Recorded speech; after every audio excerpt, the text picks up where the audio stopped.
Hi, welcome to Neo home tuition. 10th CBSE കുട്ടികൾക്ക് കെമിസ്ട്രിയിൽ സ്ഥിരം ചോദിക്കുന്ന ഒരു ചോദ്യമാണ് അയൺ നെയിൽ ഡിപ്പ് ചെയ്ത് വെച്ചിരിക്കുന്ന കോപ്പർ സൾഫേറ്റ് സൊല്യൂഷൻ കുറച്ച് സമയത്തിന് ശേഷം ഒബ്സർവ് ചെയ്താൽ അവിടെ ആ ബ്ലൂ കളർ ഡിസപ്പിയർ ചെയ്തു പോകുന്നു.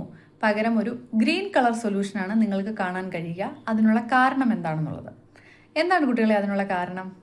അതെ, നിങ്ങൾ ഇതിനോടകം തന്നെ പഠിച്ചു കഴിഞ്ഞിട്ടുണ്ടാകും. ഡിസ്പ്ലേസ്മെന്റ് റിയാക്ഷൻസ് ആണ് അതിന് കാരണം. നിങ്ങളിപ്പോൾ സ്ക്രീനിൽ കാണുന്നത് പോലെ തന്നെ കോപ്പർ സൾഫേറ്റ് സൊല്യൂഷൻ എന്ന് പറയുന്നത് ബ്ലൂ വിട്രിയോൾ എന്ന പെറ്റ് നെയിമിൽ അറിയപ്പെടുന്ന ഒരു ബ്ലൂ കളേർഡ് സൊല്യൂഷനാണ്. ഈ സൊല്യൂഷനിലേക്ക് ഒരു അയൺ നെയിൽ ഡിപ്പ് ചെയ്ത് വെച്ച് കുറേ സമയത്തിന് ശേഷം നിങ്ങൾ ഒബ്സർവ് ചെയ്താൽ you can see the blue colour of the copper sulphate solution is changes to a green colour. ഇതിന് കാരണം റിയാക്ടിവിറ്റി കൂടിയ അയൺ റിയാക്ടിവിറ്റി കുറഞ്ഞ കോപ്പറിനെ അതിൻ്റെ സൊല്യൂഷനിൽ നിന്നും ഡിസ്പ്ലേസ് ചെയ്ത് മാറ്റുന്നു. അതിൻ്റെ ഫലമായിട്ട് അവിടെ അയൺ സൾഫേറ്റ് സൊല്യൂഷൻ ഉണ്ടാകുന്നു. ഈ അയൺ സൾഫേറ്റ് സൊല്യൂഷൻ്റെ ഗ്രീൻ കളറാണ് കുറേ സമയത്തിന് ശേഷം നമുക്ക് ഒബ്സർവ് ചെയ്യാനായിട്ട് സാധിക്കുന്നത്.